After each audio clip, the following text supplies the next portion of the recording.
Hello दोस्तों, स्वागत है आपका हमारी एक और नई वीडियो में। और लास्ट वीडियो में हमने देखा था कि यूज़ इफ़ेक्ट क्या होता है, किस तरीके से आप इसे यूज़ करते हैं। और आज की इस वीडियो में हम देखेंगे कि बेसिकली रिएक्ट में आप मैप मेथड को किस तरीके से यूज़ कर सकते हैं। देखिए, रिएक्ट में आप लूप को तो यूज़ नहीं कर सकते, तो आपको यहाँ पे मैप मेथड को ही यूज़ करना होता है फॉर एरे को प्रिंट करने के लिए, या किसी भी चीज़ को अगर आपको लूप की तरह काम कराना है तो आपके पास जो है मैप मेथड होता है।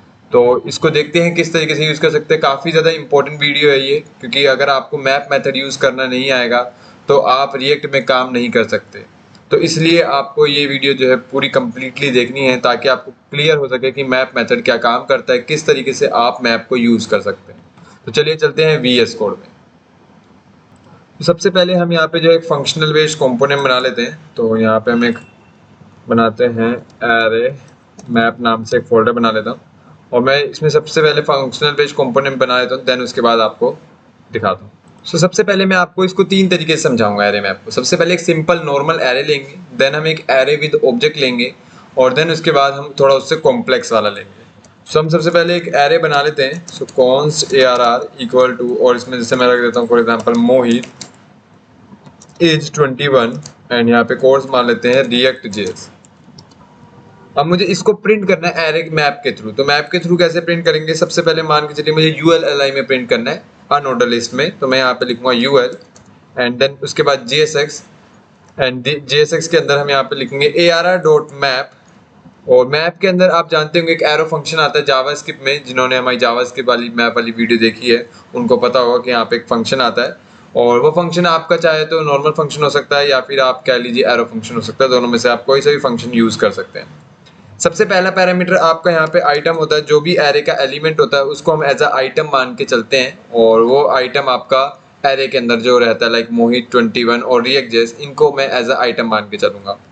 एंड इनकी एक इंडेक्स वैल्यू होगी। आज जैसा कि आप जानते हैं कि जो एरे होता है वो इंडेक्स में काम करता है। तो मोहित की इंडेक्स वैल्यू 0 होगी, 21 की इंडेक्स वैल्यू 1 होगी, और React.js की इंडेक्स वैल्यू 2 होगी। तो इसी तरीके से जो इनका इंडेक्स है वो इनके इंडेक्स में आके स्टोर हो जाएगा। एंड अगर मैं यहाँ पे फॉर एग्जांपल रिटर्न करता हूँ और LI के अंदर मैं आइटम लिखता हूँ, तो जो भी एरे के अंदर डेटा है वो आपका सारा यहाँ पे प्रिंट हो जाएगा अलग अलग LI में। तो जैसे एक LI यहाँ पे क्रिएट होगा तो वो उसके लिए मोहित यहाँ पे आ जाएगा। फिर जब अगेन रन करेगा ये, तो यहाँ पे 21, एंड देन अगेन रन करेगा तो देन React.js। अब मैं इसका आउटपुट आपको यहाँ पे दिखाता हूँ। तो सबसे पहले मैं जो है यहाँ पे एरे मैप को कॉल करा लेते हैं फंक्शन को, एंड देन उसके बाद आप इसको यहाँ पे देख सकते हैं। तो ये आपके पास आ जाएगा मोहित 21 और React.js। इस तरीके से आप एक नॉर्मल एरे को तो यहाँ पे प्रिंट कर सकते हैं। आइए अब हम थोड़ा सा कॉम्प्लेक्स एरे यहाँ पे लेके चलते हैं। यहाँ पे मैं एक और एरे बनाता हूँ, जिसमें मेरे पास ARR एक एरे है, उसके अंदर एक ऑब्जेक्ट है जिसके अंदर मेरे पास ID भी है और यूज़र का नेम भी है, फॉर एग्जांपल मोहित, और age 21, and course suppose React.js। And इसी तरीके से मेरे पास एक और ऑब्जेक्ट है जिसमें मैंने यहाँ पे ले लेता हूँ for example Amit, double course में आएगा क्योंकि टेक्स्ट है, एज 20, और सॉरी यहाँ पे ID मुझे डालना था 2, एंड यहाँ पे मुझे नेम लेना था एक अमित। तो मैं ऐसी 3-4 डेटा बना लेता हूँ, देन उसके बाद हम यहाँ पे देखते हैं। यहाँ पे मैंने 3 डेटा लिया है, और मैं इन तीनों डेटा को एक अच्छे तरीके से फॉर्मेट में प्रिंट करना चाहता हूँ एक अनऑर्डर लिस्ट के अंदर। मैं उसी के लिए यहाँ पे करूँगा।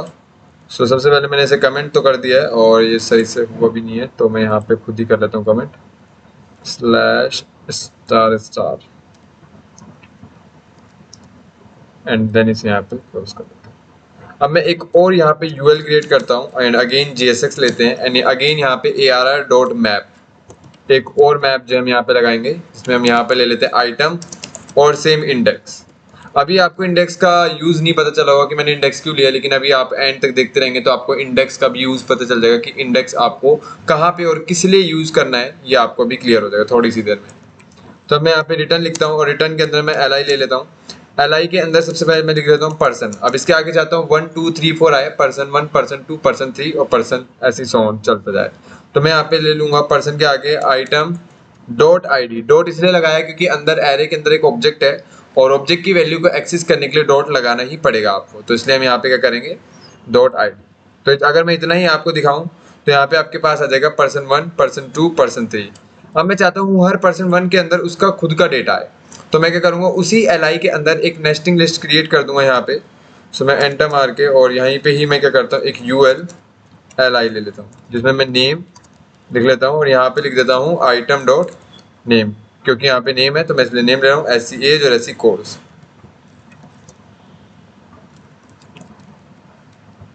अब यहाँ पे मैं ले लेता हूँ एज एंड यहाँ पे ले लेता हूँ मैं कोर्स। सो अब आप यहाँ पे देख सकते हैं आपके पास हर एक यूज़र का जो डेटा है वो अलग अलग तरीके से यहाँ पे आने लगेगा। आई होप आपको यहाँ तक क्लियर हो गया होगा। अब ये था हमारा मीडियम लेवल, और अब हम इसे थोड़ा कॉम्प्लेक्स लेवल लेते हैं, जो कि हमारा एक एरे के अंदर एक ऑब्जेक्ट तो है ही, और उस ऑब्जेक्ट के अंदर भी हमारे पास एक एरे है। तो उस तरीके का जो हम यहाँ पे लेते हैं। तो मैंने यहाँ पे जो है एक थोड़ा सा कॉम्प्लेक्स डेटा लिया, जिसमें मैंने एक एड्रेस का की ऐड करी है, जिसके अंदर एक एरे, और देन अगेन एक ऑब्जेक्ट लिया है मैंने, सिटी और हाउस नंबर 2 की इसमें बनाई है।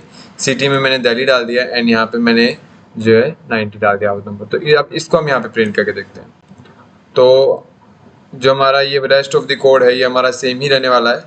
तो अगर आप चाहो तो आप इसको एज इट इज़ कॉपी करके एंड देन आप इसे यहाँ पे पेस्ट कर सकते हैं, क्योंकि इतना कोड तो हमें सेम ही लिखना है, बट अब हमें जो काम करना है वो एड्रेस पे काम करना है। सो मैं एक li लूँगा, जिसमें मैं यहाँ पे लिख दूंगा एड्रेस, और यहाँ पे लिख देंगे हम आइटम डॉट एड्रेस।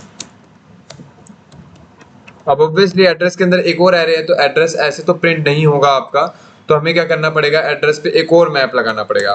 सो हम लेते हैं मैप एंड देन इसके अंदर एक और एरे, जिसमें मैं आइटम 2 ले रहा हूँ एंड यहाँ पे इंडेक्स 2 ले रहा हूँ, एंड इसके अंदर रिटर्न कर देता हूँ मैं अगेन एक ul,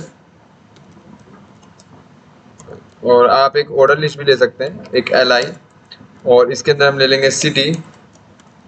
सिटी में हम यहाँ पे डाल देंगे आइटम 2 डॉट सिटी, और इसी तरीके से HNO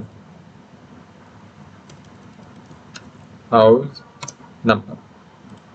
सो ये जो है इस तरीके से आप जो है नेस्टेड मैप लगा के भी अंदर के एरे को भी आप जो है प्रिंट कर सकते हैं।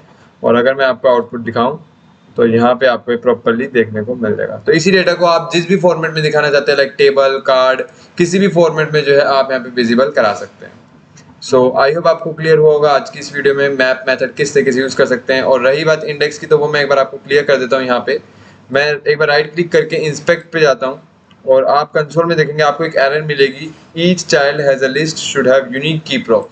ये कहता है कि आपके जो भी आपने यहाँ पे पेरेंट एलिमेंट बिल्ड करा है उसके पास एक आपको की डालना होता है, जो कि आपको पहले से मिलता है प्रॉप्स एज अ रिएक्ट के पर्सपेक्टिव से, एक यूनिक आइडेंटिफायर बनाने के लिए, कि हमें पता रहे कि जो भी नेक्स्ट li आ रहा है वो एक यूनिक है। तो इस यहाँ पे आप इंडेक्स भी डाल सकते हैं या फिर आप आइटम डॉट id भी डाल सकते हैं, वो आपकी चॉइस है। तो यहाँ पे मैं इंडेक्स डाल देता हूँ, जिससे कि हर एक जो भी li आएगा वो एक यूनिक आइडेंटिफायर से होगा, यानी कि उसकी एक यूनिक आइडेंटिटी होगी जो कि आप डिफाइन कर सकते हैं। और अगर ये नहीं लेता है तो आप यहाँ पे वो भी डाल सकते हैं item dot I D. Okay, ये अभी भी दे रहा है, तो मेरे हिसाब से आपको यहाँ पे भी लगाना पड़ेगा। सो यहाँ पे की लिख के और इंडेक्स 2 आप डाल सकते हैं, क्योंकि यहाँ पे भी रिटर्न लग रहा है और मैप लग रहा है, तो इसलिए वो दे रहा होगा। और एक बार रिफ्रेश करके देख लेते हैं, तो आप देख सकते हैं आप ये जो एरर है ये हट गई है। तो ये एरर होती है इसी चीज़ की होती है कि आपको एक यूनिक आइडेंटिफायर उसको असाइन करना होता है, यूनिक वैल्यू, और यूनिक वैल्यू आपकी इंडेक्स वैल्यू हो सकती है। तो इसलिए जो है मैंने यहाँ पे इंडेक्स वैल्यू को डाल दिया। सो आई होप आपको क्लियर हो गया होगा सारी चीज़ें। कोई भी डाउट होता है तो आप कमेंट करके हमें बता सकते हैं। अभी के लिए इतना ही, मिलते हैं नेक्स्ट वीडियो में। Thanks for watching, bye.